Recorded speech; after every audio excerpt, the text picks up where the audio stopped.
Merci Marie-Claire. Effectivement, 204, 205 connectés, c'est toujours magique de vous retrouver, même si il y a de la distance. Je crois, Marie-Claire, vous m'avez dit qu'il y avait plus de 400 inscrits, donc ça témoigne de l'engouement que nous portons tous à cette certification qui est un enjeu majeur hein, pour nos établissements. Et 1er septembre, on va vous l'expliquer longuement, nous arrivons au sixième cycle de certification. Le temps passe déjà.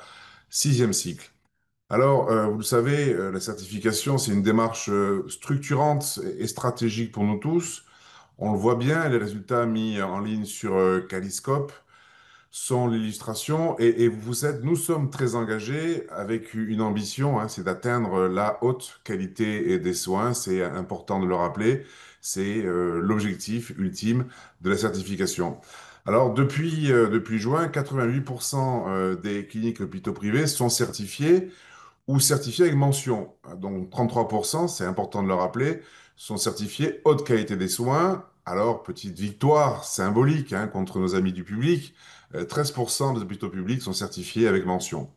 Alors, warning important qu'il convient aujourd'hui de signaler et peut-être d'anticiper. 37 établissements de la fédération sont non certifiés.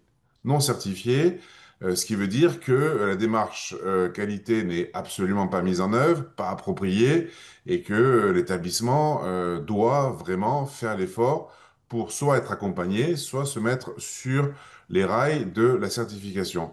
À terme, et je vous le dis de manière régulière, à terme, l'autorisation d'exercice, nos autorisations seront très certainement corrélées à la certification. C'est-à-dire que je ne serais pas étonné que dans les prochaines années, un établissement non certifié se voit retirer de manière temporaire son autorisation, comme c'est le cas lorsqu'il y a des problèmes ou des dysfonctionnements au sein de notre établissement et ça arrive sur le territoire chaque année.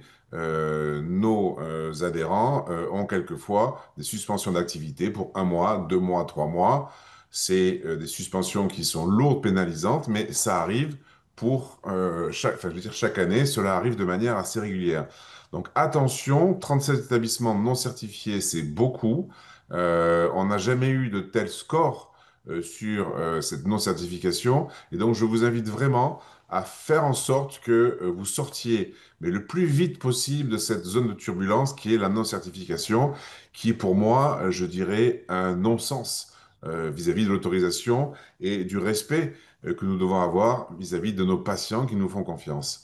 Alors, je ne sous-estime pas le travail qu'il convient de mener pour être certifié. C'est un process qui est lourd, anxiogène, et on n'en parle pas assez, excessivement coûteux. Coûteux parce qu'il y a des renforts au niveau RH, bien évidemment, il y a des formations complémentaires, il y a des heures supplémentaires, et puis il y a une activité que l'on doit réduire pendant la période de certification, donc ça fait un cumul de charges qui sont non prises en compte par l'IFAC et la rémunération, pardon, de la qualité des soins.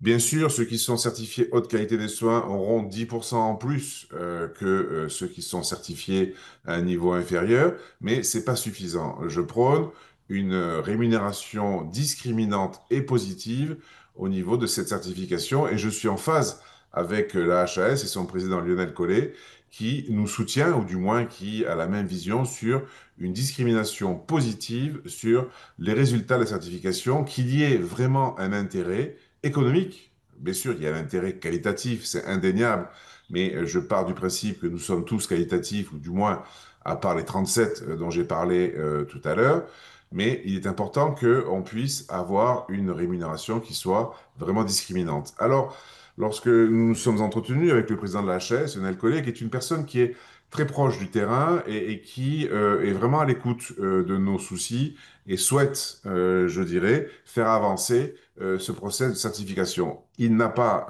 dans son escarcelle que la certification des établissements, vous vous en doutez, mais il est proche de nous et c'est un plaisir, également avec son directeur général, de pouvoir faire avancer nos idées. Alors nos idées, quelles sont-elles? Trois, c'est simplifier et clarifier le processus décisionnaire qui est parfois mal compris par nos établissements. C'est vrai qu'il y a quelquefois des interrogations, tout comme le scoring qui est annoncé en fin de visite.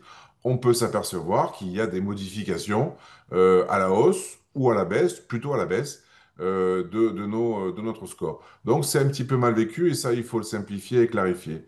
Il faut également, et on le répète depuis des années, stabiliser les critères d'une année sur l'autre, hors bien sûr année de changement de cycle, pour nous permettre d'être dans une réelle démarche d'amélioration de la qualité, d'autant plus que les évolutions, je vous le rappelle, proposées créent une inégalité de traitement selon les dates de visite. On le vit depuis de nombreuses années, mais il faut quand même en tenir compte et faire évoluer.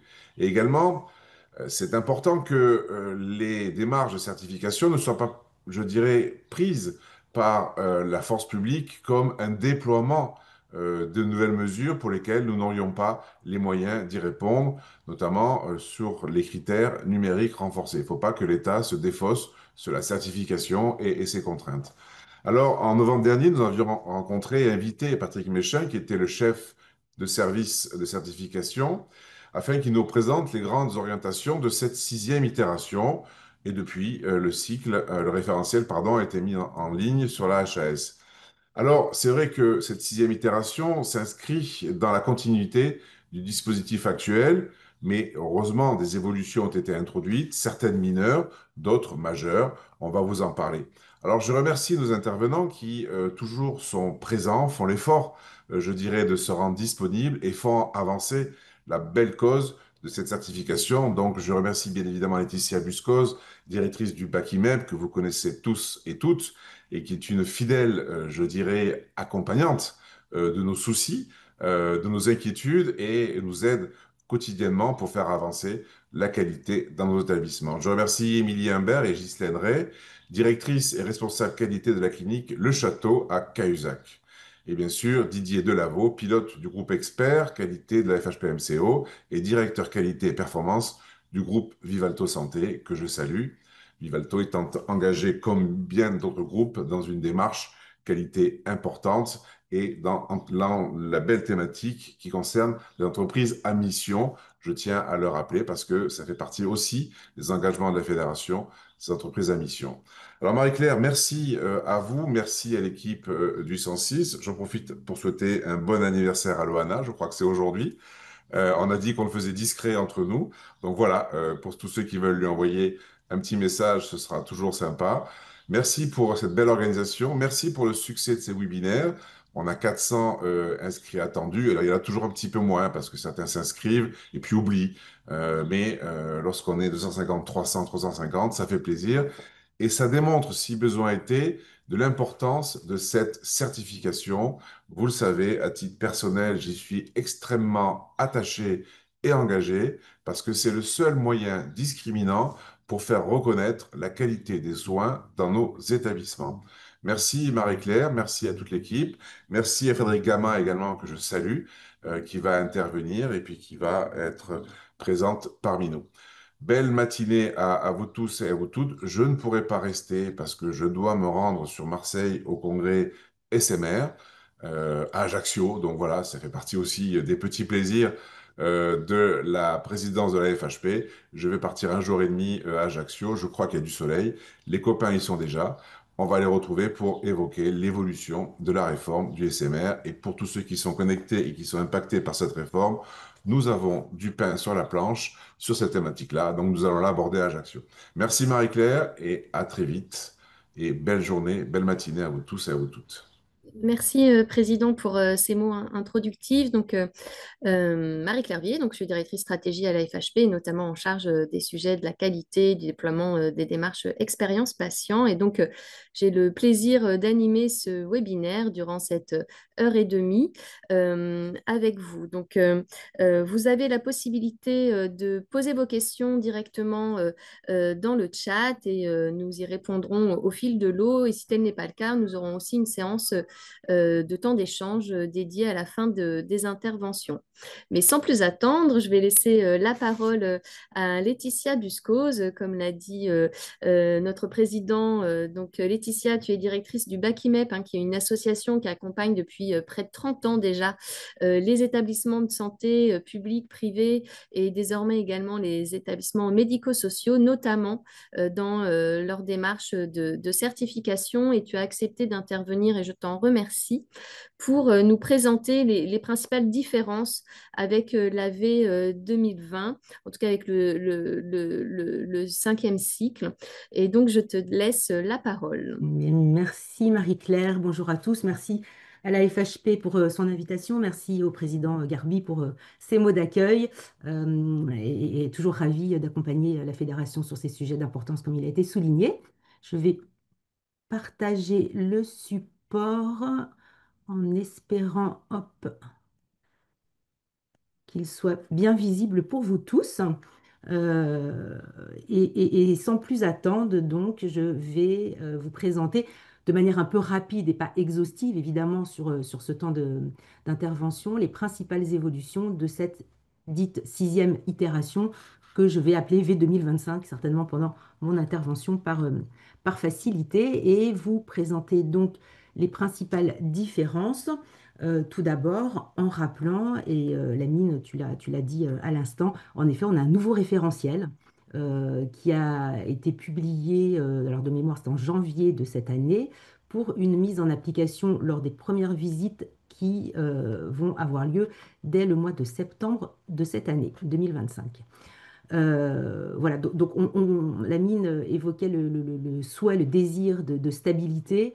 En effet, dans ce référentiel, on va avoir un petit fond de stabilité dans des thématiques assez communes et classiques depuis la nuit des temps, hein, sur le médicament, avec les évolutions, les droits des patients, avec les évolutions, etc. Mais il y a vraiment des évolutions majeures et on va pouvoir en échanger ce matin. Donc sur ce référentiel renouvelé, euh, la structuration est identique à celle de la V 2020 ou V 2024, à savoir qu'il y a toujours trois chapitres et toujours les mêmes trois chapitres. Donc là, on est vraiment sur la stabilité, le patient, les équipes de soins et l'établissement. Et la HAS, dans les différences avec le précédent référentiel, a voulu rééquilibrer le nombre d'objectifs par chapitre. Voilà. Il y avait un poids prépondérant qui pesait sur le chapitre de l'établissement, puisque on avait 15 objectifs, aujourd'hui on n'en a plus que 12, donc 4 par chapitre. Donc le souhait de la HAS, c'était vraiment de rééquilibrer les objectifs attendus entre patients, équipe de soins, établissement, ce qu'on va donc retrouver dans ce référentiel. Euh, alors, il y a façon et façon de présenter les choses. En effet, 3 fois 4, ça équilibre. Si on regarde d'un peu plus près et qu'on comptabilise non pas en nombre d'objectifs, mais en nombre de critères, on va noter tout de suite qu'il y a un petit plus pour les équipes de soins, puisque l'ensemble des critères associés sont de 52. Donc on a 52 critères qui concernent les équipes de soins, contre 32 sur le chapitre patient et 34 sur le chapitre établissement. Alors, 52 critères, et les 52 critères ne sont évidemment pas applicables à l'ensemble des établissements, hein, tout dépend de vos activités. Est-ce que vous avez une maternité, de la fête de la psychiatrie, est-ce que vous avez un secteur interventionnel ou pas? Voilà, donc ça va être un petit peu évidemment ajusté en fonction de vos activités, mais au demeurant, on voit bien que le sujet, il est sur le terrain et auprès des équipes, et ça, c'est tout à fait notable. Sur les évolutions, euh, la HAS finalement a décidé de mettre globalement moins de critères dans ce référentiel. Donc vous pouvez le noter, on passe de précédemment 132 critères à 118 critères dans ce référentiel V 2025. Donc ça, c'est vrai, on a moins de critères globalement. Mais on note quand même un point particulier sur les critères dits impératifs, puisque vous voyez, nous en avions 17 et il y a une augmentation quand même significative, puisqu'on passe à 21 critères impératifs. Donc on a des attentes, des exigences bien plus fortes sur un certain nombre de critères. Sur le référentiel aussi, à noter, hein, puisque évidemment, vous avez vu, on n'a pas le même nombre de critères, donc on ne peut pas transposer les critères V 2020 à V 2025. Il y a un changement dans les critères, dans les numéros des critères. Donc pour s'y retrouver, il faut vraiment refonder tout le travail sur l'ensemble du référentiel. On ne peut pas transposer de l'un à l'autre. Je vais faire un petit focus sur les critères impératifs et on va voir qu'on a un certain nombre de critères qui était impératif dans le précédent référentiel et qui demeure dans le référentiel V 2025. Et puis, il y a des nouveautés. Il y en a qui disparaissent. Il y a des critères standards qui étaient dans le précédent référentiel qui deviennent impératifs. Donc, ce que je vous propose, c'est de faire ce petit comparatif des critères impératifs. Sur le sujet de la dignité et de l'intimité du patient, ça a été et c'est toujours évidemment un critère impératif, il n'y a pas de changement. Alors quand je dis qu'il n'y a pas de changement, en réalité, quand on regarde d'un petit peu plus près, et je ne vais pas avoir le temps concrètement de faire cet exercice ce matin, il y a significativement dans les critères des évolutions au demeurant, même sur une même thématique. Voilà, donc bon, je ne rentre pas dans le détail, mais en tout cas sur le sujet intimité-dignité, on reste sur un critère impératif. De la même façon, nous avions un impératif sur l'environnement du patient mineur qu'on retrouve avec l'AV 2025. Concernant la douleur, on reste toujours sur un critère impératif avec des évolutions, hein. Je vous donne juste pour illustrer un exemple sur ce critère. euh, on demande aujourd'hui aux équipes de tracer notamment les prises en charge non médicamenteuses de la douleur. Voilà, ce qui n'était pas le cas dans le précédent référentiel, ça l'est. Donc on voit que malgré tout, ça évolue, même si le sujet il demeure impératif. Pareil, j'ai mis en face en disant que c'est peu ou prou gardé. Nous avions un impératif sur la lutte contre la maltraitance. Aujourd'hui, le critère, il reste impératif, mais plutôt sur la prise en charge bien traitante du patient. Voilà. Donc on reste sur les sujets de maltraitance, bien traitance, mais là on met l'accent sur la prise en charge bien traitante des patients. Toujours sur un critère impératif qui demeure aussi, c'est l'expression du patient, en tout cas le recueil de son consentement libre et éclairé quant à son projet de soins et à ses modalités. Donc ça demeure. Et puis voilà une première évolution en ce qui concerne la satisfaction et l'expérience du patient. C'est une thématique qui était précédemment abordée dans un critère standard et qu'on va retrouver dans ce référentiel comme étant un critère impératif. D'autres évolutions, plus précisément pour les établissements de psychiatrie et santé mentale, on a toujours un critère impératif en ce qui concerne la réalisation d'un examen somatique pour tout patient hospitalisé en psychiatrie, avec des exigences différenciées en fonction de patients hospitalisés avec ou sans leur consentement. Évolution aussi très importante, j'allais dire, sur tout ce qui concerne la thématique du médicament. Je vais faire un gros package. C'est des sujets qui demeurent depuis la nuit des temps, le médicament bien sûr, mais là il y a une évolution marquante dans la mesure où des critères standards relatifs à la prescription et à l'administration, c'était des critères standards précédemment, ça devient des critères impératifs. Ce qui semble relativement logique aussi, hein, au regard, vous le savez, hein, de l'analyse des événements indésirables. Et on sait qu'on a encore beaucoup d'événements indésirables, hein. Il y a des flashs sécurité qui sont régulièrement publiés par la HAS et je vous invite à en prendre connaissance. C'est toujours utile, en tout cas, pour travailler ces sujets-là avec les équipes sur le terrain. Donc, évolution majeure, prescription, administration qui deviennent de l'impératif. On a une évolution, si vous vous souvenez, on ne peut pas ne pas s'en souvenir d'ailleurs, on avait un critère impératif sur l'utilisation des médicaments dits à haut risque lors de la précédente, dans le précédent référentiel. Il ne s'appelle plus comme ça. Aujourd'hui, ça s'appelle les équipes préviennent le risque d'erreurs médicamenteuses. Évidemment, y compris les médicaments à haut risque. Donc en fait, on a élargi, ça demeure et c'est même plus élargi en impératif. Sur le risque infectieux, une évolution, d'ailleurs je vais souligner un petit point aussi à ce propos. Nous avions un critère impératif en ce qui concerne le risque infectieux pour les précautions standards et complémentaires. Eh bien, par contre, pour cette nouvelle itération, on ne retrouve pas dans l'impératif les précautions complémentaires. Donc l'impératif à partir de septembre en tout cas, ne concernera que les précautions standards d'hygiène. Bon, ce n'est pas pour autant qu'il ne faut pas se préoccuper évidemment des critères standards. Et à ce titre, bon, ça fera peut-être partie de mon intervention sur les retours d'expérience, mais attention, hein, en ce qui concerne les précautions complémentaires au bac IMEP, quand on se déplace dans nombre des établissements, on se rend compte que les équipes n'ont pas encore pris en considération, enfin beaucoup d'équipes en tout cas, n'ont pas encore pris en considération l'évolution et l'attente sur les précautions complémentaires. On n'attend plus les précautions contact, air, gouttelette. Donc ça, il y a une évolution. Je vous invite à vous référer aux dernières recommandations de la SF2H à ce sujet. En stabilité, toujours la thématique de la prise en charge des urgences vitales, ça ne bouge pas.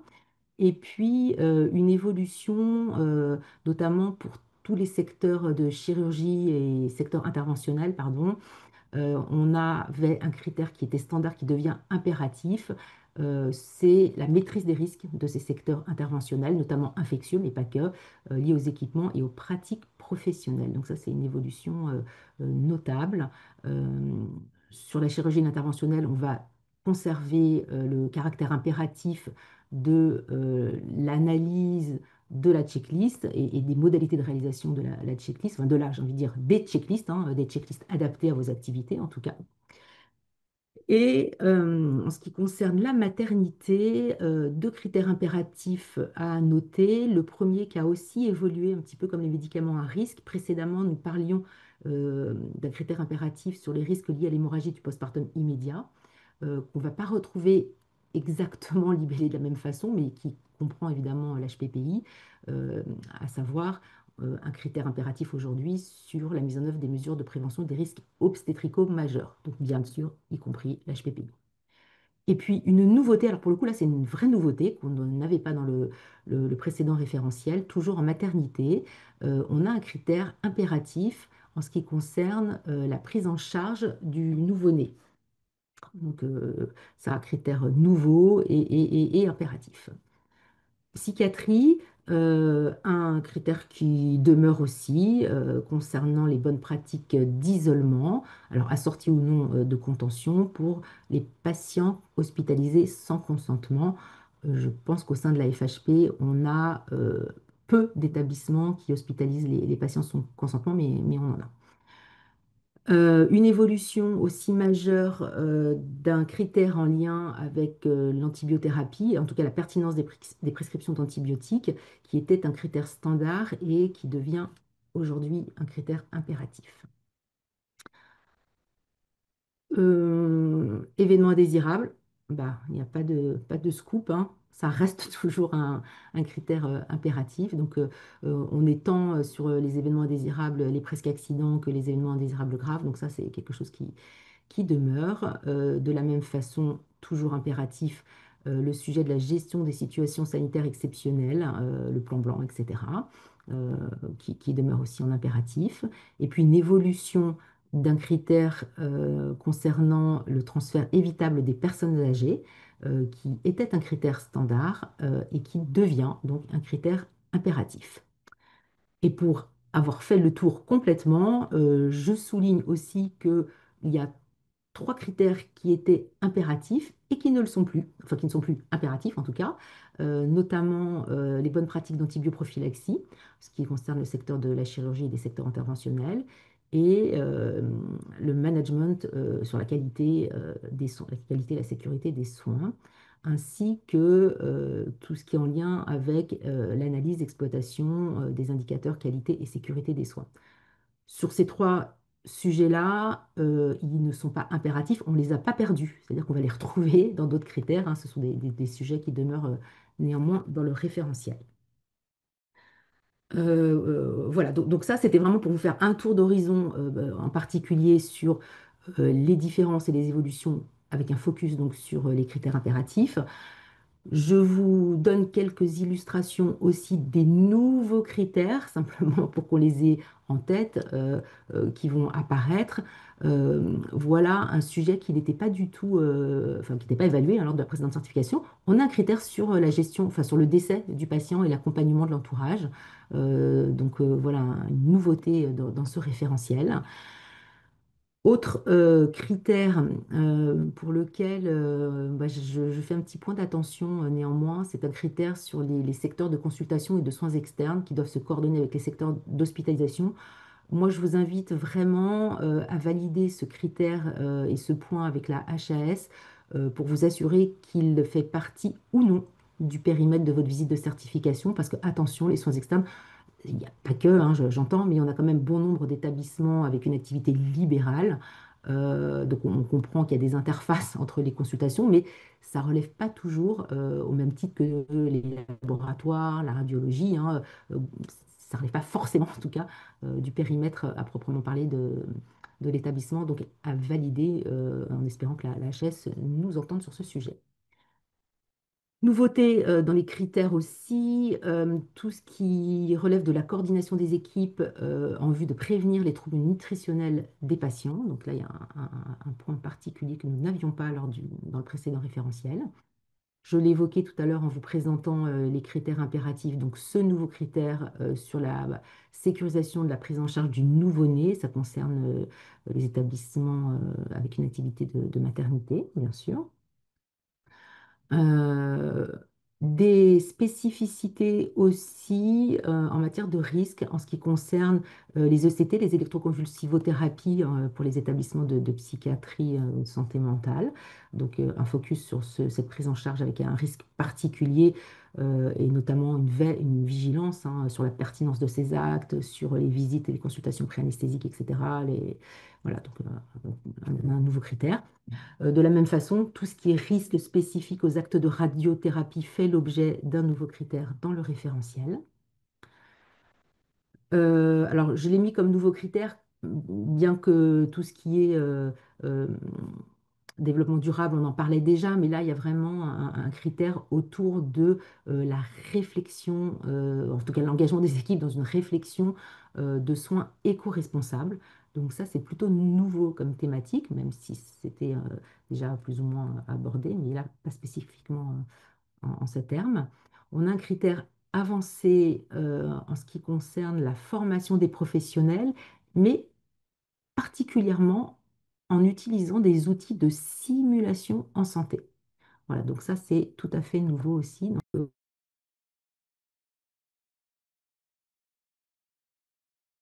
Tu as ton micro coupé, Laetitia, ton micro s'est coupé. merci pour... Merci beaucoup, Marie-Claire. Pardon. Donc, voilà, je disais, sur les soins éco-responsables, on a demandé aux équipes d'engager une réflexion. Et il y a un deuxième critère encore sur les soins éco-responsables, notamment par rapport à l'établissement, pour voir comment l'établissement s'engage dans des soins éco-responsables. Je pense... Hop. Voilà. Nouveauté, alors je ne développe pas parce que je sais que Didier Delaveau va intervenir bien précisément sur ces sujets, mais en tout cas, j'en fais état ici. Vous avez des nouveautés. Et là, la marche est haute, autant se dire. On a parlé de stabilité sur certains critères. Il y a quand même des nouveautés, et là, ce n'est pas des moindres, puisqu'on parle des DMNUP, des dispositifs médicaux numériques à usage professionnel, en particulier faisant appel à l'intelligence artificielle. Et là, pour le coup, il y a quand même beaucoup, beaucoup de travail, mais je vais laisser Didier en parler tout à l'heure. De la même façon, on a un critère avancé sur toujours l'innovation. Alors là, on est plutôt des outils technologiques sans finalité médicale, et notamment, y compris donc, hein, faisant appel à l'intelligence artificielle.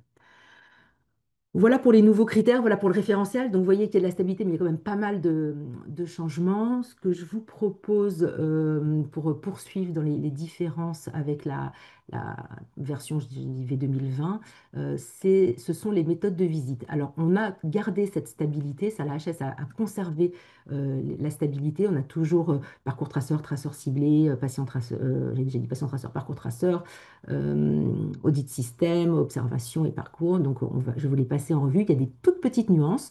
Donc, parcours traceur, la modification notable, c'est qu'il est prévu désormais des échanges avec les patients lors du parcours physique des experts visiteurs, ce qui n'était pas le cas précédemment. Alors, quand ils vont aller dans vos services, ils vont aussi poser des questions aux patients.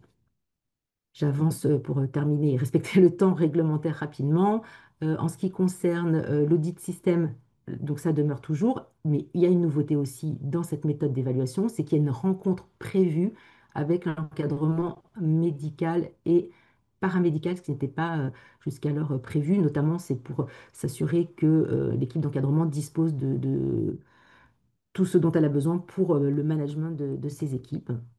Voilà, sur les audits système.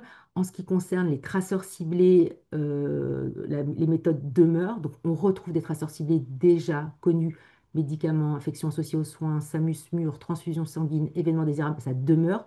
Mais trois nouveautés: électroconvulsivothérapie pour les établissements en psychiatrie, isolement et contention. Donc, dans ce traceur ciblé, on aura deux critères. Un qui va concerner les établissements de santé mentale, mais un autre critère, attention, qui concerne l'ensemble des établissements de santé. Et plus précisément, c'est ce qui concerne la liberté d'aller et venir.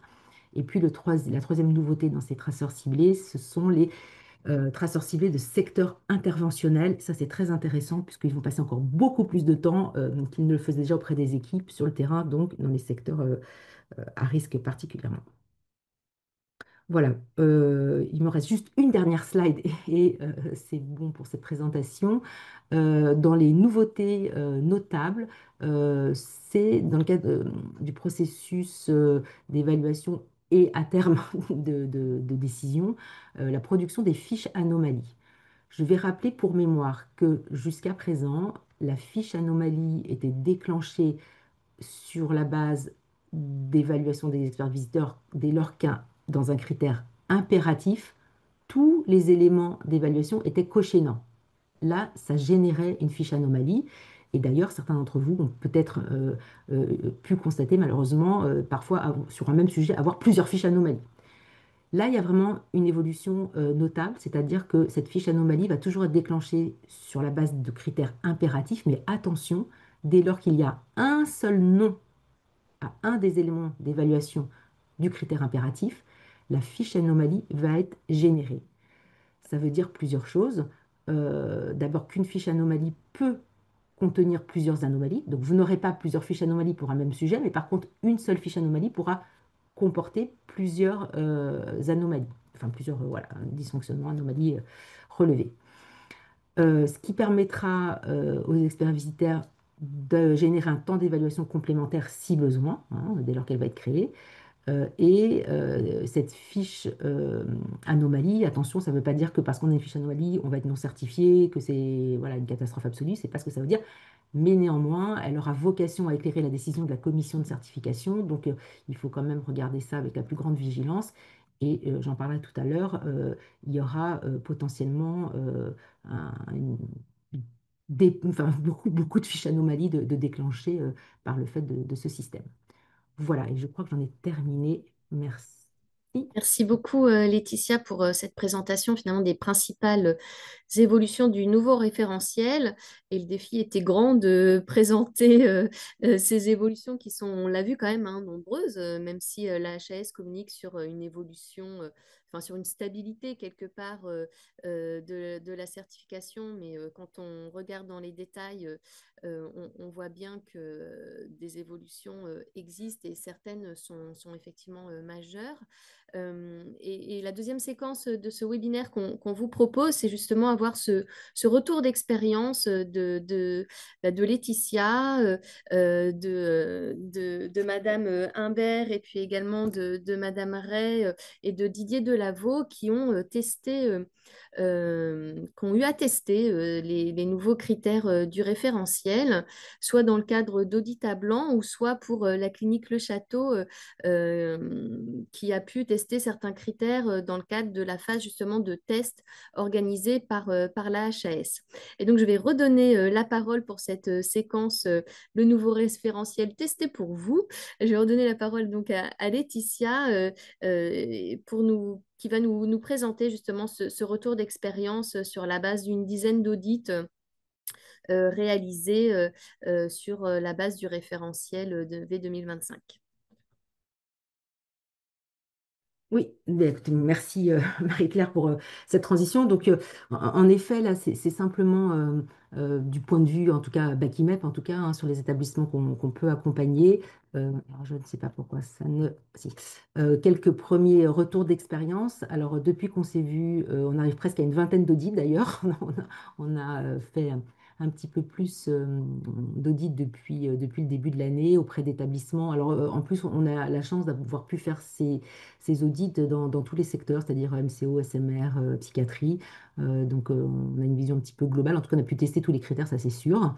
Et ce que je pourrais vous en dire du point de vue Bacimap toujours, en tout cas, c'est que clairement, il y a beaucoup plus d'écart à ce jour par rapport au précédent référentiel et que le score global théorique, il est par rapport à la V 2024, en tout cas la précédente, le précédent référentiel, est quand même vraiment dégradé. Je dirais à minima au moins de 20%. On va y retrouver plus, alors mis à part des situations particulières ou locales, cette dégradation du score, il va s'expliquer par plusieurs points, notamment parce que on a des exigences accrues. J'ai pu en pointer quelques-unes lors de ma présentation précédente, notamment sur la sécurité numérique, les dispositifs médicaux numériques à usage professionnel embarquant l'intelligence artificielle. Tous ces sujets-là, évidemment, il y a des écarts parce que les établissements ne se sont pas encore appropriés, ne sont pas encore au rendez-vous avec les exigences. Sur le circuit du médicament, je l'ai souligné aussi, on a des critères qui deviennent impératifs, qui ne l'étaient pas. Et donc, encore une fois, on a quand même encore et toujours hein, beaucoup de sujets sur et d'écarts en tout cas sur le circuit du médicament. Les nouveaux critères.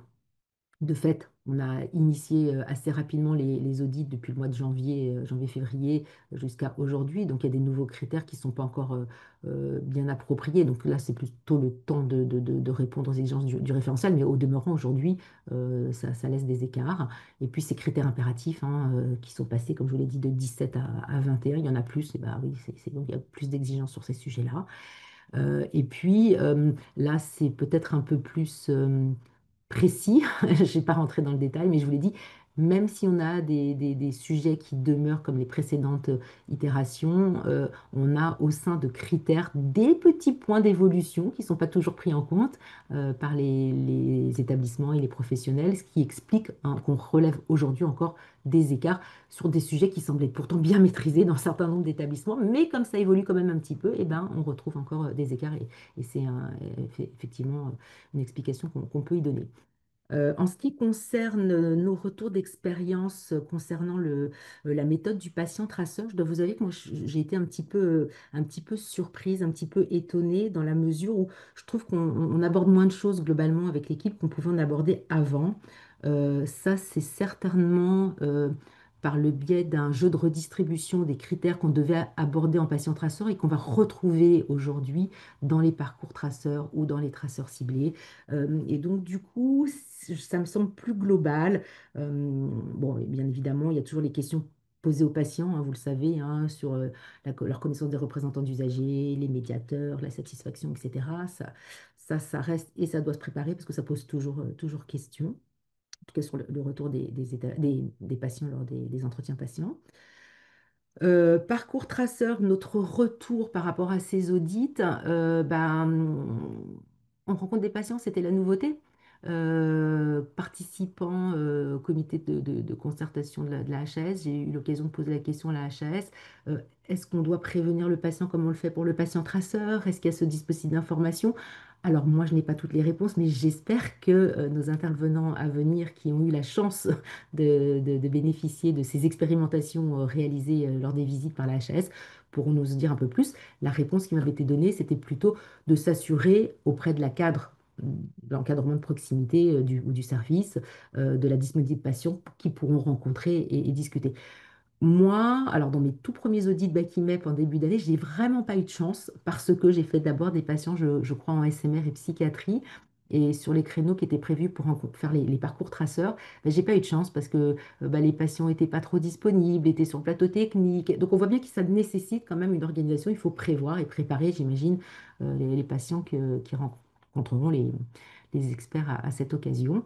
Voilà, donc je redonnerai un autre petit détail sur les parcours traceurs et surtout par rapport à des praticiens qui ont pu témoigner aussi de leur crainte puisqu'en fait, vous savez, les patients traceurs sont réalisés par des experts visiteurs médecins, ce qui n'est pas forcément le cas, et ce qui n'est pas le cas d'ailleurs souvent pour les parcours traceurs. Et donc, j'ai des médecins qui ont exprimé en tout cas leur inquiétude quant au fait qu'on pourrait aborder et violer le secret médical, ce qui n'est pas le cas. Ce n'est pas des sujets en lien avec la pathologie, hein, mais plutôt sur euh, des questions en lien avec l'information, l'accompagnement, la bientraitance, donc ça n'a rien à voir avec la pathologie. Audit système RU, pareil, petit rapport d'étonnement un peu succinct, mais j'étais très étonnée. Je trouve que c'est pareil, plus court. L'entretien avec les représentants d'usagers est plus court. Et là, je suis d'autant plus étonnée que c'est quand même une dimension où on demande plus en termes d'investissement des représentants d'usagers dans ces démarches qualité-certification. Et assez étonnée, c'est plus court. L'entretien est plus court et me semble-t-il plus global. Quant aux rencontres encadrement médical et paramédical, bon, bah, ça c'est une nouveauté, ok, on s'organise. Sur nos retours d'expérience, dans certains établissements, le petit point, c'est que, alors ça dépend si on a des médecins qui sont salariés, pas salariés, libéraux, etc. Pas toujours évident de dire qui est l'encadrement médical. Qui vais-je rencontrer quand je dois rencontrer l'encadrement médical? Donc, petit point en suspens que je vous livre là. Et puis sur le traceur ciblé, bah, et notamment, pas que, mais j'ai parlé beaucoup du bloc opératoire, de la chirurgie et des secteurs interventionnels. Franchement, ça nous donne encore beaucoup plus, et peut-être tant mieux, hein, mais beaucoup plus de temps, beaucoup plus de terrain auprès des équipes lors de la réalisation de ces traceurs ciblés, hein. Ils vont vraiment dans les blocs, faire les circuits, etc. Voilà, donc ça, c'est ce que je vous dirais en retour d'expérience. Et pour terminer, en espérant que je sois encore dans les délais, Marie-Claire, juste un petit signe de tête, une petite 30 secondes pour la dernière slide, sur les points d'attention. Donc ce référentiel mis en ligne depuis janvier a déjà évolué, vous le savez certainement. Donc veillez bien à prendre toujours la bonne et dernière version, y compris les fiches pédagogiques associées, hein, qui sont publiées et au fil de l'eau. Donc ils sont accessibles sur le site de la HAS, est très utile, hein, pour se préparer et à communiquer aux équipes. Point d'attention, vous l'aurez compris, sur le temps d'appropriation des nouvelles thématiques, parce que ce qui est nouveau, bah, le temps de comprendre ce qu'ils veulent, de se mettre à niveau, bah, ça se prépare aussi. Le renforcement sur les critères impératifs et les exigences, je vous en ai parlé. Des petits points d'attention, pas que, mais quand même, j'avais du mal à pas vous en parler. Moi, voilà, attends beaucoup d'éléments éclairants de la HAS, notamment sur le sujet de critères en lien avec la prescription de l'administration sur le médicament et notamment sur l'évaluation de la capacité de l'autogestion de l'autonomie du patient et la prise de traitement habituel par le patient, dit hors programme PAM. Donc là, j'attends des éléments un peu plus éclairants de la HAS sur ce sujet-là qui peut être un point d'attention. Sur les fiches anomalies, je vous ai expliqué le fonctionnement. Moi, mon point d'attention, c'est que les fiches anomalies qui sont adossées aux critères impératifs, autant on peut se préparer et préparer nos équipes pour bien savoir ce qu'on a à répondre et à dire. Mais j'attire votre attention parce que dans les critères impératifs, il y a des questions qui sont posées aux patients. Ça veut dire qu'un patient qui dira non à une des questions on va générer une fiche anomalie. Ok, petit point d'attention. Disponibilité des patients, je vous en ai parlé, les pratiques terrain aussi. Pensez évidemment, mais ça, c'est pas inhérent en particulier à ce sixième cycle, bien préparer les éléments preuves, hein, et la mise à jour de tous vos documents. Et puis pour les établissements qui veulent se préparer, est accessible sur le site de la HAS, si vous n'avez pas accès directement à Calista, les fichiers Excel que vous pouvez télécharger pour vous préparer et faire vos autodiagnostics si vous le souhaitez. Et enfin, pour en terminer, simplement, je vous ai remis ici, issu du site HAS, simplement pour visualiser bien que, en effet, la répartition des critères, hein, je l'ai dit en introduction tout à l'heure, vous voyez qu'on a 52 critères, c'est majoritaire sur les équipes de soins, vraiment. Et que bah, vraiment le lien, l'encadrement de proximité, la bonne pratique, le terrain sera aussi majeur dans les résultats de certification. Voilà, j'espère ne pas trop avoir débordé Marie-Claire. Merci beaucoup, Laetitia, pour ce retour d'expérience, je pense précieux pour toutes les personnes, tous les participants qui t'ont écouté. Je vais donner maintenant la parole à Émilie Imbert, qui est directrice de la clinique Le Château, et Ghislaine Ray, qui est la responsable qualité opérationnelle. Et effectivement, comme je l'indiquais, la clinique Le Château a été sélectionnée par la HAS, hein, pour faire partie des établissements expérimentateurs, des établissements testeurs de certains critères dans le cadre d'une visite. Et donc, je leur laisse la parole sans plus attendre pour nous faire part de ce retour d'expérience. Merci beaucoup. Bonjour à tous. Et effectivement, merci de nous avoir permis de partager notre expérience. Je vais partager notre petite présentation.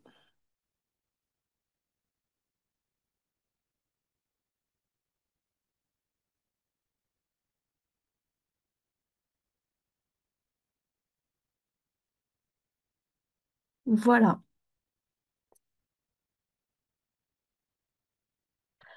Avant de laisser la parole à Ghislaine, qui sera un petit peu plus sur la technique, ça nous paraissait important de vous présenter la clinique et du coup le contexte de cette visite, ce qui vous permettra aussi de pondérer peut-être certains résultats qui vous seront transmis. Donc nous, la clinique Le Château, eh bien c'est une clinique SMR qui est située entre Castres et Castelnaudary, à 1 heure de Toulouse, donc en pleine campagne dans le Tarn Sud. On est spécialisé en polyvalent, gériatrie et nutrition. Donc normalement avec une autorisation de 108 lits, mais au vu du contexte de trouver des médecins et des soignants, des problématiques d'adressage, on est plutôt sur un taux d'occupation voilà, entre 70 et 75 patients. Je reviendrai sur pourquoi on a dit oui à cette expérimentation. Je vous présente aussi rapidement comment est organisée la clinique et surtout finalement les forces en présence pour cette expérimentation. Donc le pilotage, donc l'équipe de direction, c'était une directrice adjointe qui n'était pas là à cette occasion puisqu'en congé maternité, un responsable qualité qui fait aussi l'hébergement, une cadre de santé, une infirmière référente, une équipe de médecins. Normalement, j'ai 3 médecins pour prendre en charge les patients en temps complet. Donc j'avais un médecin titulaire et des médecins vacataires. J'ai un médecin nutritionniste qui n'était pas présent puisque le poste est vacant et un médecin plé-cicatrisation qui vient 2 heures par semaine et qui nous permet d'avoir une petite expertise. Sur la pharmacie, je n'ai pas de PUI, donc j'ai une convention avec une pharmacie de ville qui est très impliquée, qui a été très impliquée dans la démarche. Mais c'est important de souligner que cette personne, elle n'est pas sur site, donc il y a quand même beaucoup de problématiques, beaucoup de charges qui sont normalement portées par le pharmacien, qui sont portées du coup par la cadre de santé et les équipes de soins. Malgré tout, une organisation très sécurisée du circuit du médicament. Et enfin, sur les équipes qui prennent en charge les patients, on a 3 infirmières par jour, 1 à 2 la nuit, entre 5 et 6 aides-soignants par jour et 2 la nuit, une psychologue, un peu plus d'une diététicienne puisqu'on a pas mal d'éducation thérapeutique en nutrition, une ergo, un professeur de sport, assistante sociale. Et nos kinés sont en libéral, ce qui n'est pas toujours évident dans une période de certification. Donc voilà, je voulais mettre l'éclairage sur le nombre de postes vacants et notamment les médecins parce que c'est quand même une vraie problématique quand on doit préparer une certification et qui est liée globalement par cette implantation rurale qui nous met en difficulté pour les recrutements et qui nous met à plus d'une demi-heure des plateaux techniques. Donc nous, quand on nous a proposé, demandé d'expérimenter le nouveau référentiel, eh ben, on a été forcément d'accord, même si c'était quand même une charge supplémentaire, parce que ça nous paraissait important de montrer aussi, après l'expérimentation dans un CHU, ce que ça donnait, ce référentiel, dans une structure beaucoup plus petite et avec pas mal de difficultés, et je pense des difficultés qui sont partagées par beaucoup d'établissements. Donc, c'était l'opportunité de tester pour nous et de faire retranscrire tout ça aux autres établissements, mais aussi de montrer les difficultés que ça représente dans un établissement de notre taille.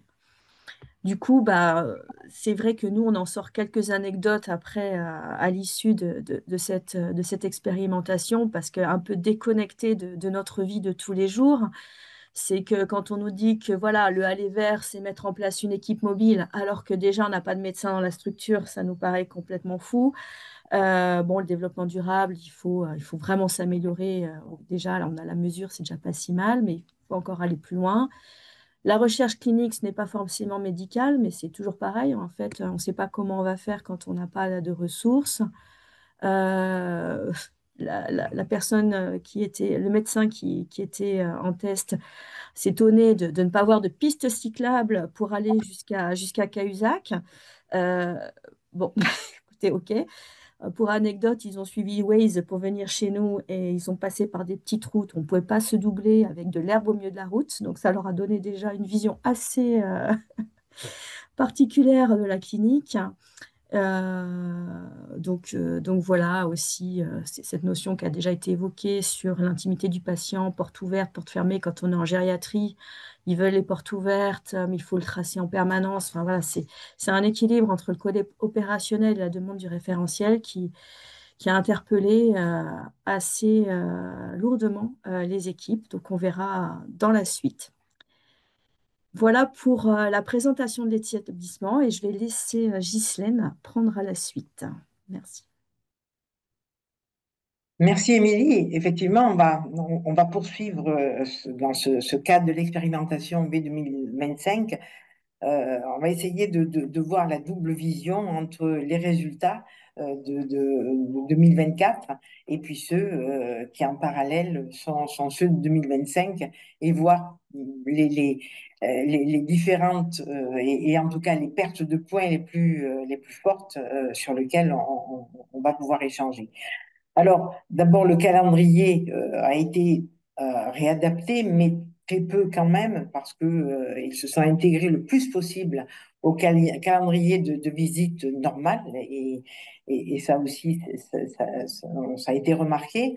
Néanmoins, il y a effectivement les rencontres en plus, dont l'encadrement soins et la rencontre aussi avec le président de CME là, qui était nommé, donc effectivement, c'était plus facilité.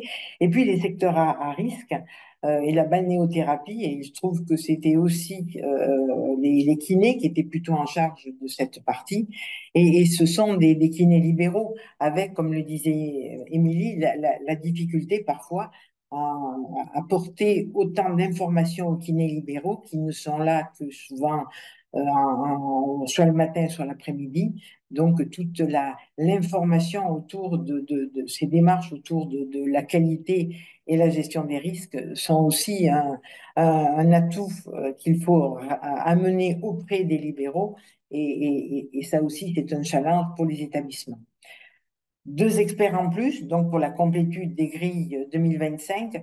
Là aussi, ils étaient en parallèle et suffisamment ouverts à la discussion avec leurs collègues, où ça n'a pas été trop impactant, même si ça a amené des échanges plus forts avec les équipes. Et puis, support de restitution personnalisée qu'on a eu, donc qui a montré aussi aux équipes cette dimension rajoutée qu'ils ont vue et mesurée. Et c'est là-dessus où on va poursuivre notre présentation. Slide suivant, Émilie, s'il te plaît. J'essaye. Ne veux pas comme ça.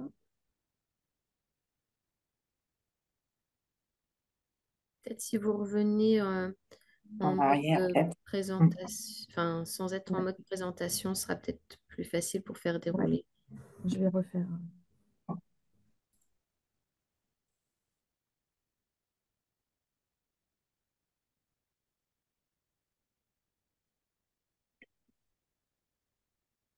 Bah non,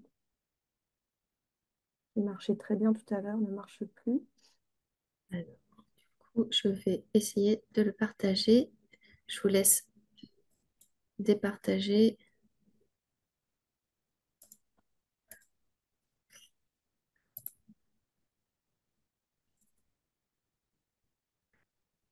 Est-ce que vous le voyez? Pour l'instant, non. Voilà.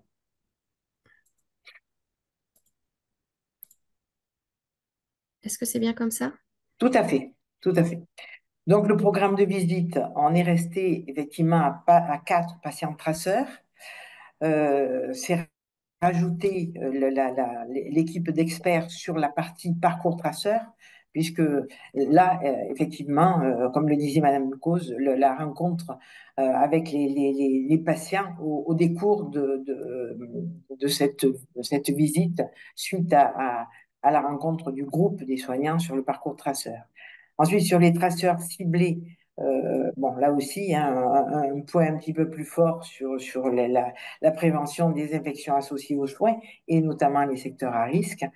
Et puis le circuit du médicament qui évidemment était beaucoup plus précis et donc on a eu un rajout notamment sur la partie prescription bien décalée de l'administration pour aller voir un petit peu plus tout ce qui s'y rapporte.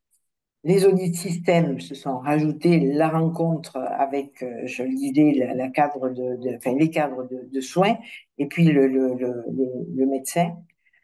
Et les observations aussi, c'était un rapport de tout ce qui est rajouté, des observations un petit peu plus fines, encore une fois, beaucoup sur le médicament.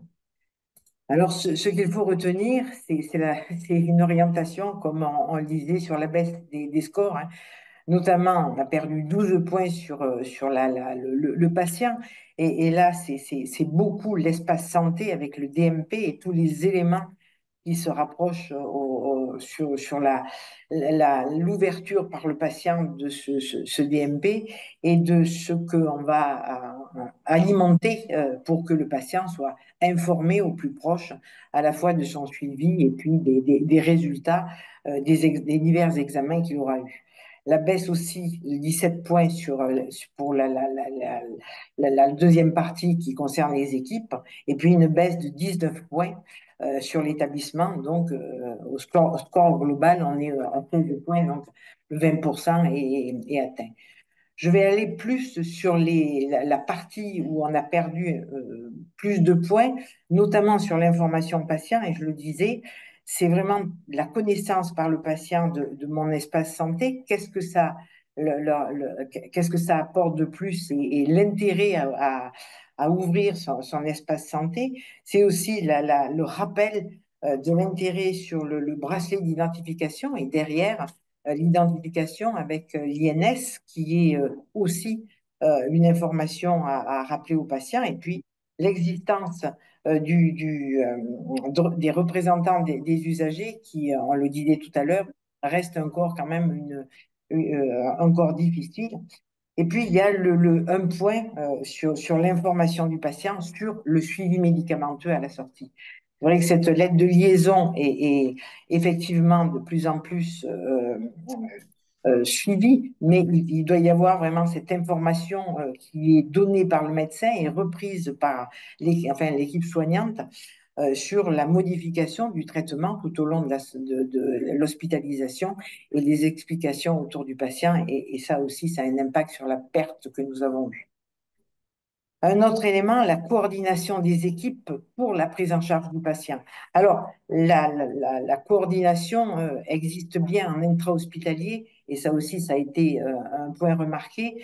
Là, on est sur la partie un petit peu plus ouverte, sur l'information qui est rapportée grâce au DMP, la coordination ville-hôpital, avec la mise à disposition dans le DPI, mais aussi dans le DMP du patient, des comptes rendus de consultation réalisés en ville pendant l'hospitalisation ou de tous les comptes rendus apportés qui sont mis à disposition dans le DMP par un autre établissement et qui, là aussi, apporteront plus de connaissances pour le patient. Et puis, un autre point, l'accès et la consultation du dossier médical partagé dans mon espace santé, à partir du moment où le patient, et si le patient donne son adhésion, qui donne aussi plus de sens et plus de connaissances à l'équipe soignante.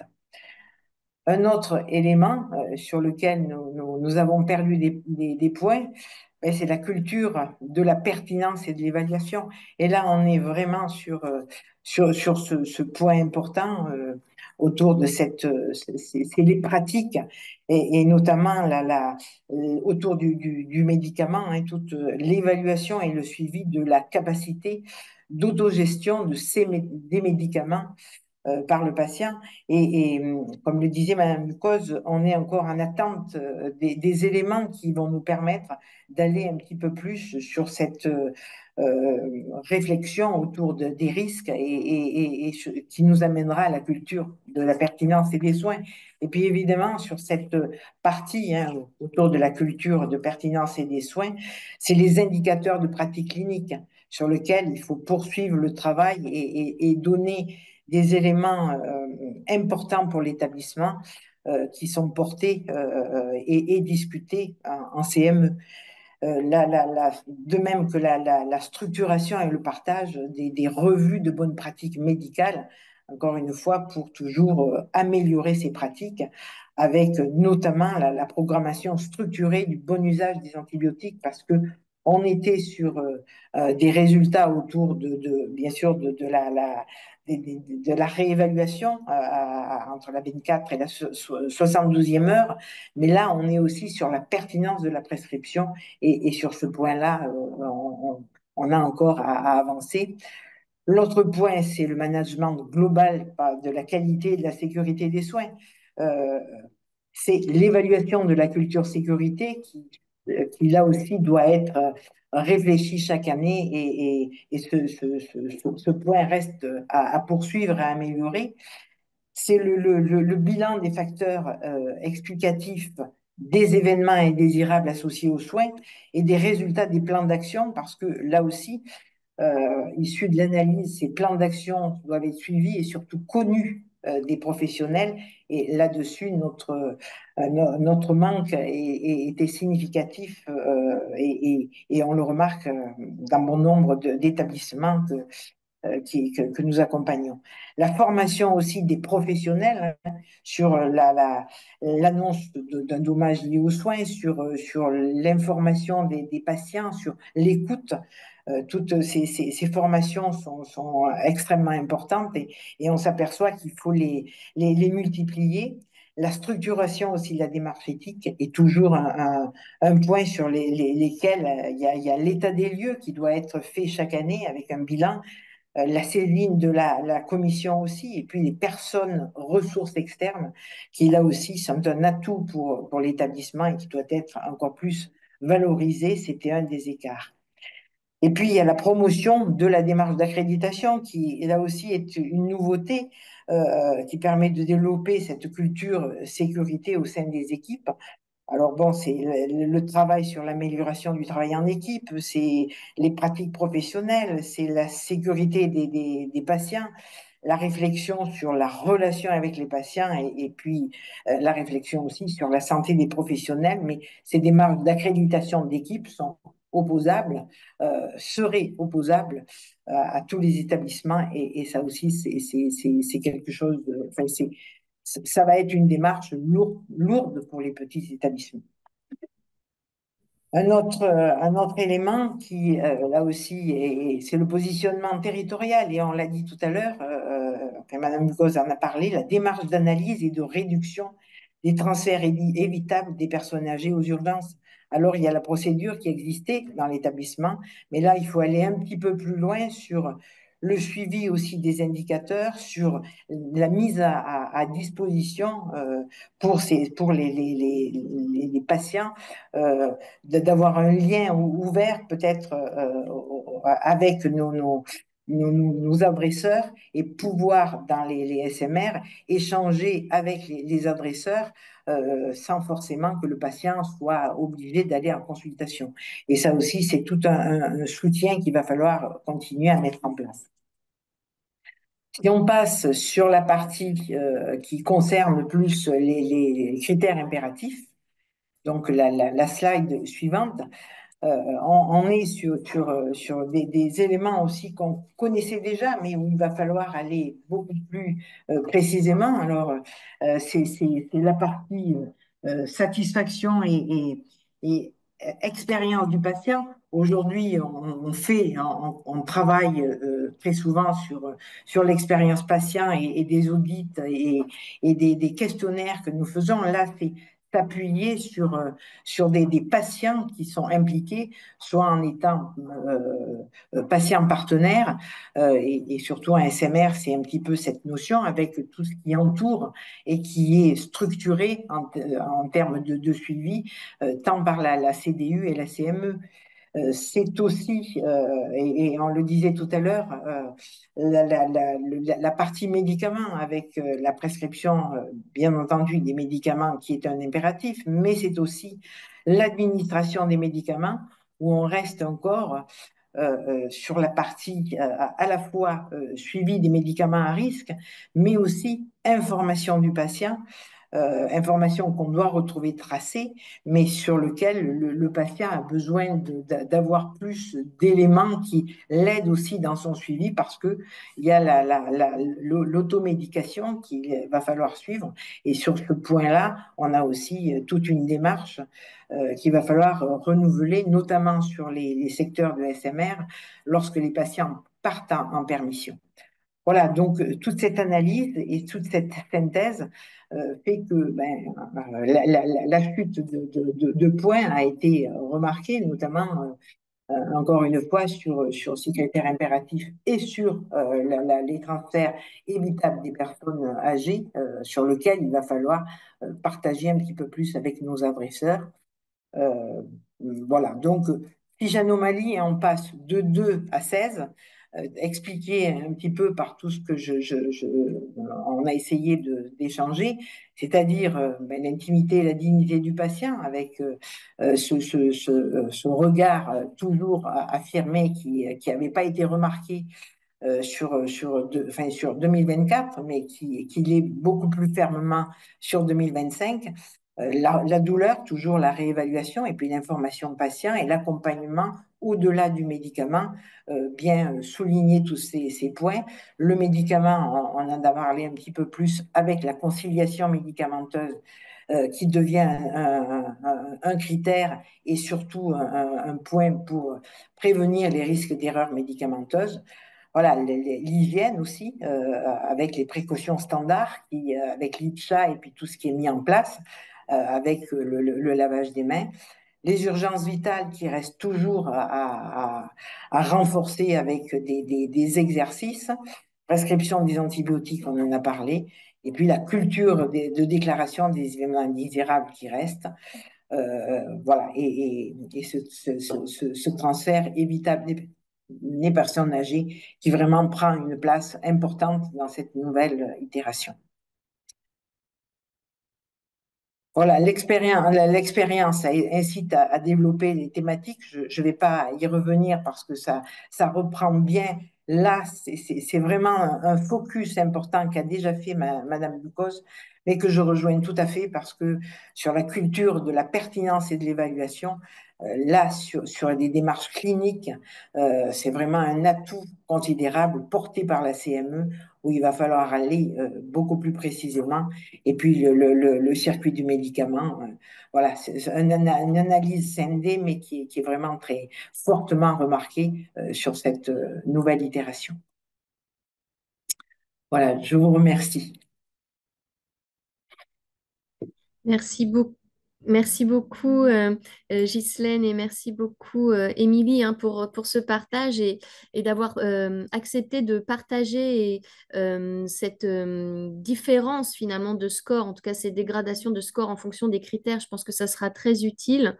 Et si vous en êtes d'accord, en tout cas, on pourra partager votre présentation. Je pense que les personnes autour de Ouais, l'écran seront intéressées d'avoir le tout à temps fait. d'appropriation et notamment la fiche résumée là, que vous avez faite et sur laquelle vous avez conclu et qui finalement constitue des points d'attention sur lesquels il convient effectivement de travailler. Un grand merci. Je vais donner la parole désormais à Didier Delaveau, que vous connaissez tous, hein, qui est le pilote du groupe expert qualité de la FHP MCO et qui est directeur qualité et performance du groupe Vivalto Santé. Merci Didier d'avoir accepté d'intervenir à ce webinaire, tu souhaitais faire un focus tout particulier sur deux sujets qui se voient renforcés dans les attentes et les exigences dans le cadre du sixième cycle de certification. Je te laisse la parole. Merci Marie-Claire. Bonjour à tous. Alors, en effet, quand on nous a demandé de travailler à ce webinaire, l'idée c'était d'être complémentaires et toutes les interventions ont été très intéressantes. Et à ce titre, on s'est dit avec Marie-Claire qu'il y a des sujets qui remontaient beaucoup, hein. C'est tout ce qui était sur le numérique et patient partenaire. Et les témoignages de tout à l'heure nous invitent à réfléchir sur ces deux focus. Alors, je n'ai pas la prétention de vous apporter toutes les solutions, mais essayer de scanner un peu ces critères qui sont devenus plus importants et voire impératifs. Alors, deux choses, hein, les critères numériques, un renforcement des attentes et une histoire pardon pour la faute d'orthographe, de spécialistes et d'investissement. Euh, pour ceux qui ont passé les dernières itérations, il est évident que nous avons un expert visiteur qui arrive en cours de visite, qui reste une journée, qui n'est pas là à la restitution du lendemain, et qui est souvent un professionnel, je pense que ça vous parle, un professionnel du système d'information, et qui, des fois, a des niveaux d'exigence qui ne sont pas tout à fait en lien avec l'interprétation que l'on fait du manuel. Donc, ça pose un certain nombre de soucis.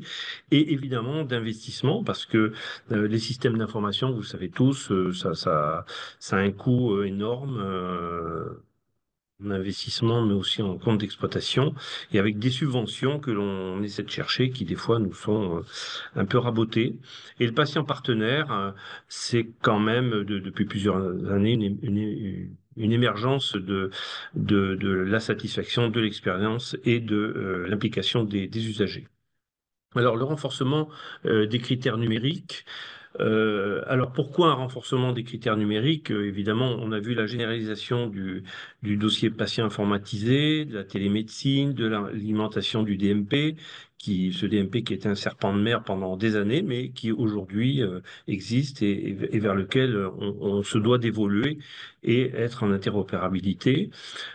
Évidemment, la cybersécurité, certainement, certains d'entre vous ont sûrement eu des attaques, alors des attaques plus ou moins à risque et plus ou moins risquées en fonction de ce qui s'est passé dans les établissements. Évidemment, on se doit de protéger nos données.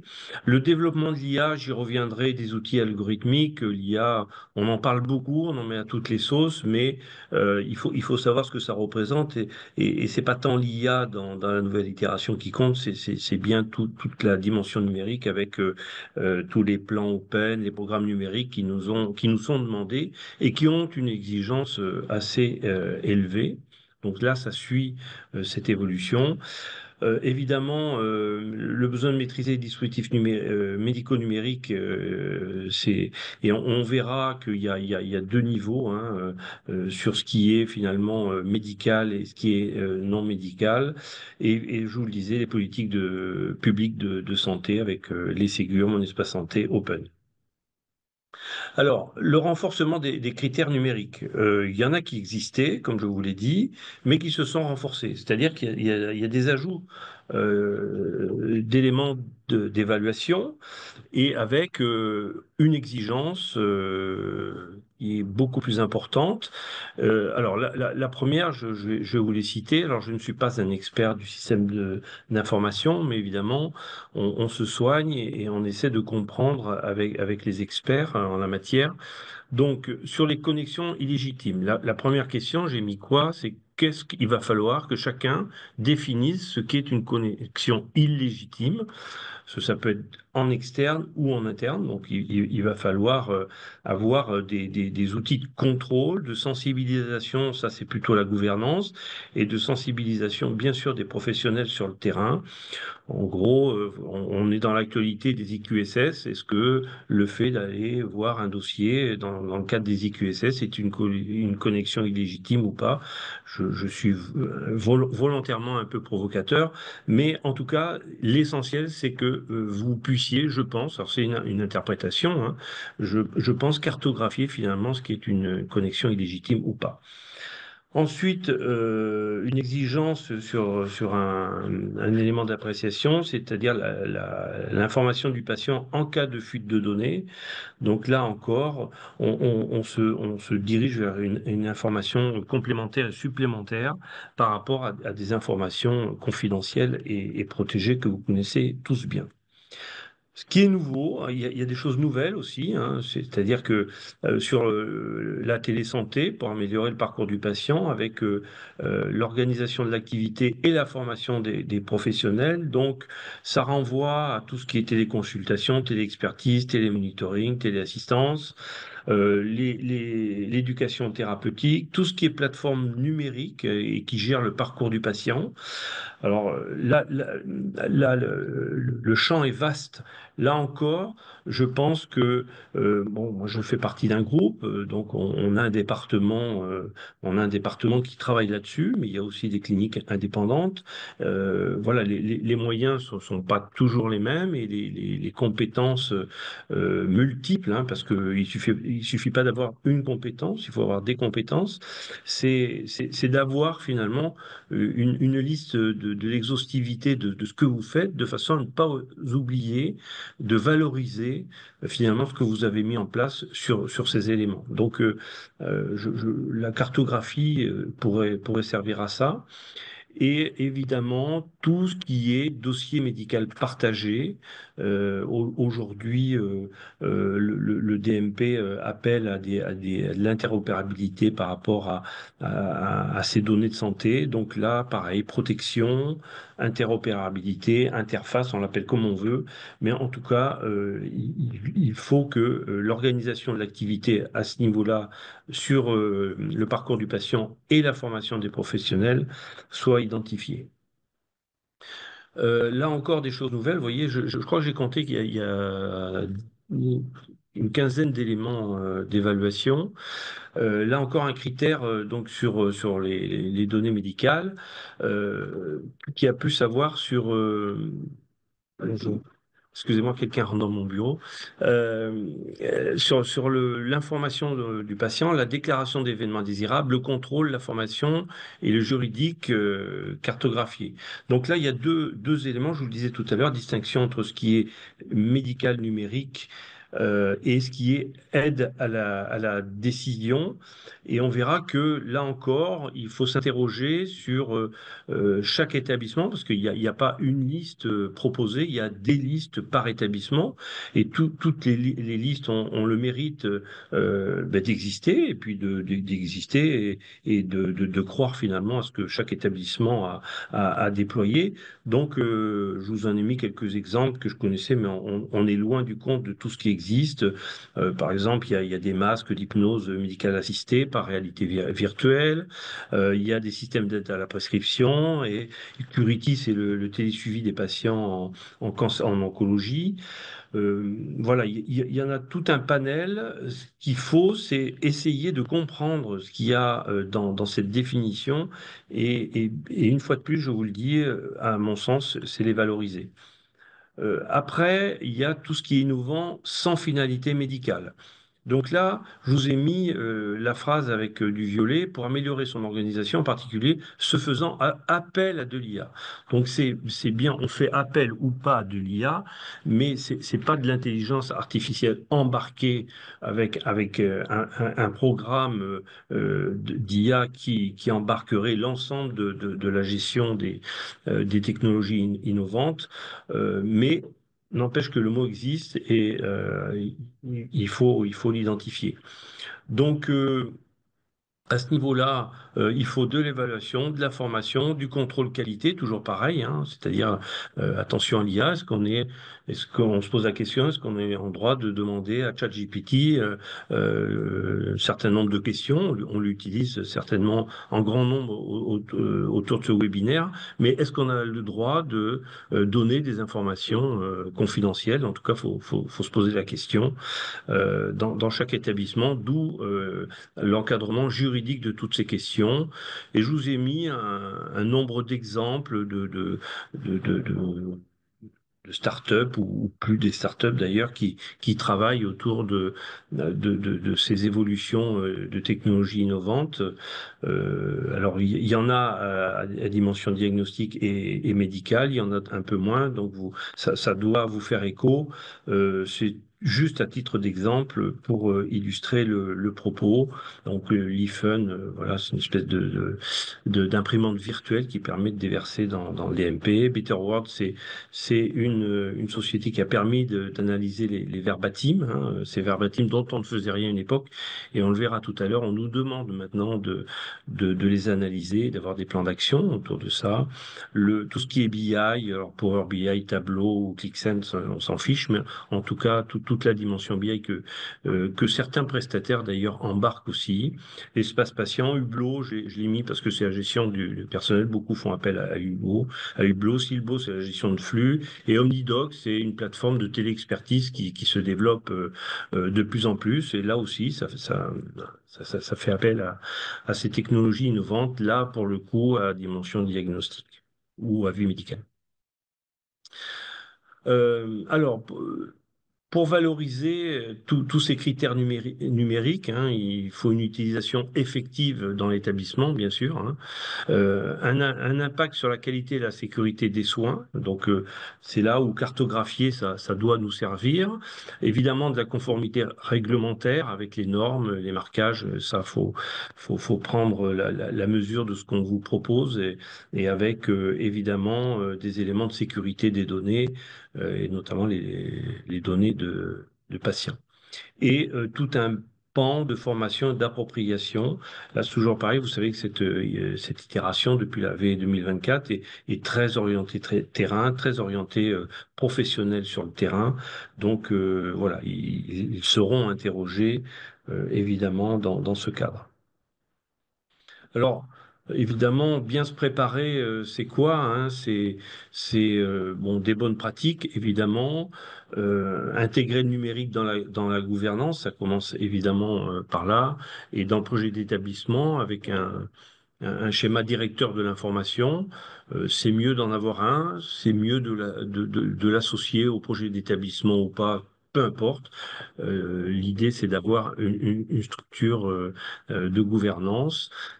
Consolider le binôme référent SI et qualité, souvent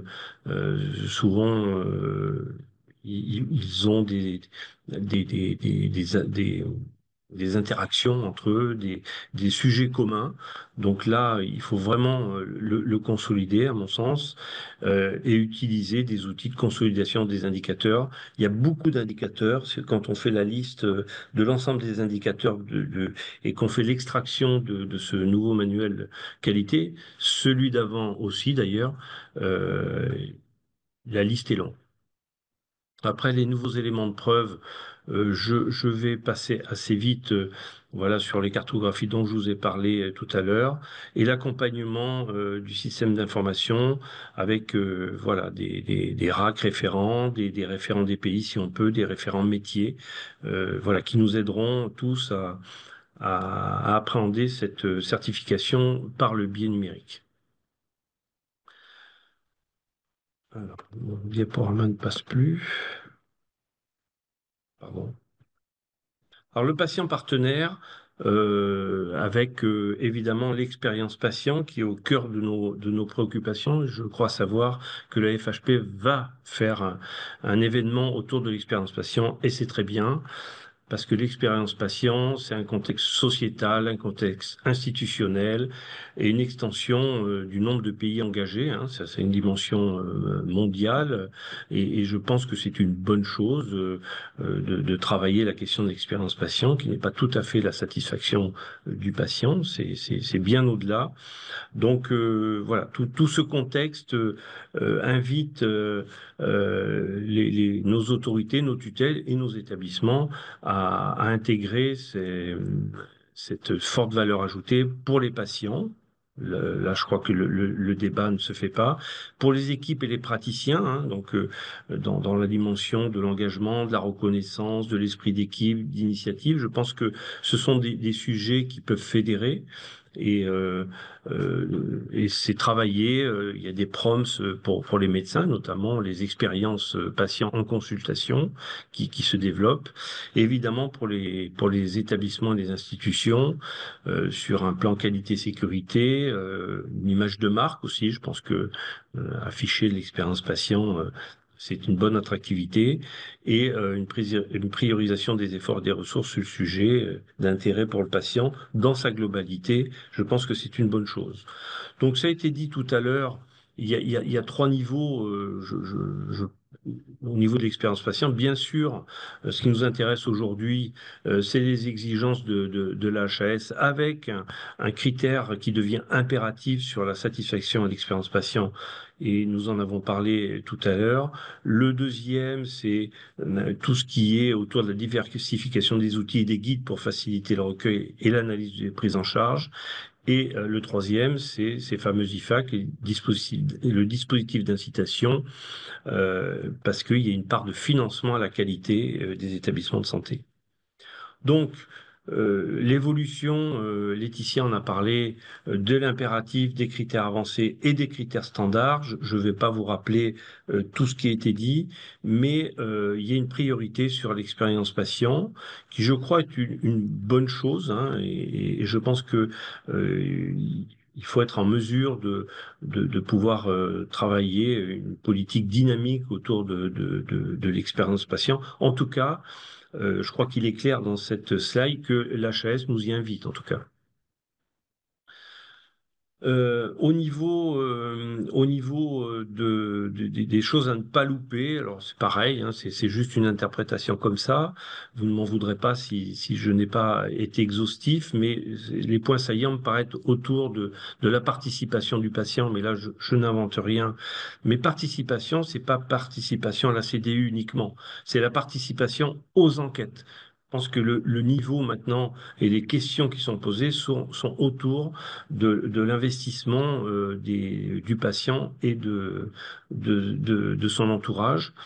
L'ISATIS, bien sûr, la satisfaction et l'expérience patient, oui, mais maintenant, on va nous demander les taux de retour, les taux de questionnaire, les transmissions, les taux de transmission d'adresse mail, et surtout l'analyse des résultats avec la participation des usagers. Donc, on nous demande au moins tous les 6 mois. Moi, à titre personnel, je le fais remonter tous les mois.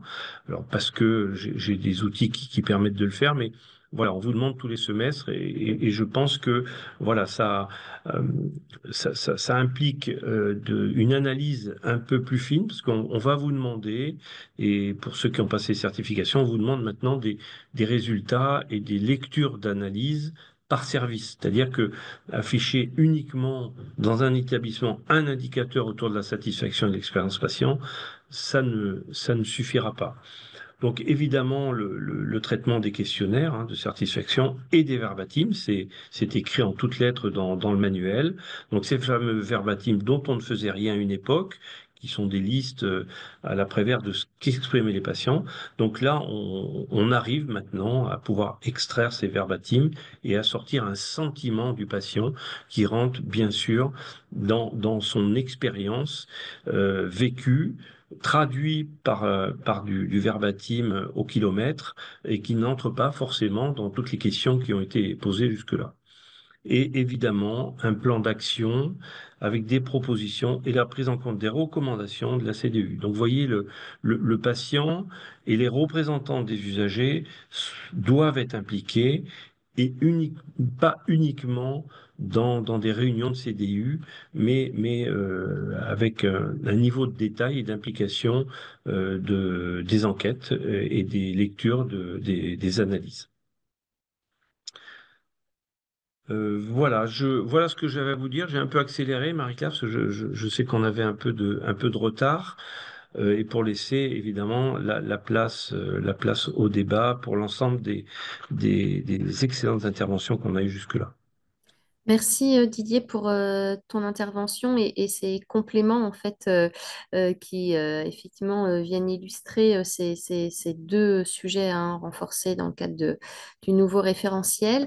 Alors je n'ai pas vu de questions posées dans le chat.